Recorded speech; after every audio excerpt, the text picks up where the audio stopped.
కాంగ్రెస్ పాలనలో రాష్ట్రంలో రైతాంగానికి తీవ్ర అన్యాయం జరుగుతుందని ఆగ్రహం వ్యక్తం చేశారు మాజీ ఎమ్మెల్యే సుంకే రవిశంకర్. కేసీఆర్ హయాంలో రైతులకు అండగా ఉన్న పథకాలను ఈ ప్రభుత్వం నిర్వీర్యం చేస్తుందని ఆరోపించారు. సాగునీరు, ఉచిత విద్యుత్, పెట్టుబడి సాయం వంటి విషయాల్లో రైతులను కాంగ్రెస్ సర్కార్ ఘోరంగా వంచిందని దుయ్యబట్టారు. రైతుల సమస్యలపై బీఆర్ఎస్ పార్టీ రాజీలేని పోరాటం చేస్తుందని సుంకే రవిశంకర్ స్పష్టం చేశారు. అన్నదాతలకు జరుగుతున్న అన్యాయాన్ని ప్రజల్లోకి తీసుకెళ్తామని, రైతు పక్షాన కాంగ్రెస్ ప్రభుత్వాన్ని నిలదీస్తామని హెచ్చరించారు. కరీంనగర్ జిల్లా గంగాధరం మండల కేంద్రంలోని మధురానగర్లో నిర్వహించిన మీడియా సమావేశంలో సుంకే రవిశంకర్ ఈ వ్యాఖ్యలు చేశారు.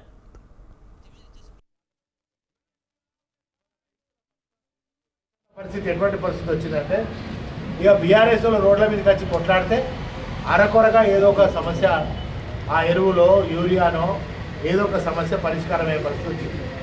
కనుక ఇవన్నీ రైతులకు జరుగుతున్న అన్యాయాలు, రైతులకు జరుగుతున్నటువంటి మోసాలు, ఇవన్నీ కూడా బీఆర్ఎస్ పార్టీ రైతులకు అన్యాయం జరుగుతుంటే ఊరుకోదని చెప్పి రేవంత్ రెడ్డి సర్కార్ని, మరి రైతులు మళ్ళీ కర్రు కాల్చి రైతులందరూ కూడా ఇవాళ కాంగ్రెస్ ప్రభుత్వాన్ని కర్రు కాల్చి వాత పెట్టేటువంటి రోజులు వచ్చినాయి. ఇవాళ రైతుల పక్షాన బీఆర్ఎస్ పార్టీ అండగా ఉంటుంది. నువ్వు ఏదేదైతే రైతులకు ఆనాడు ఎన్నికల కంటే ముందు కానీ మరి నిన్నటి వరకు కానీ నువ్వు ఇచ్చినటువంటి రైతులకు ఇచ్చిన హామీలు నెరవేర్చకపోతే బీఆర్ఎస్ పార్టీ రైతుల అండగా ఉంటుంది.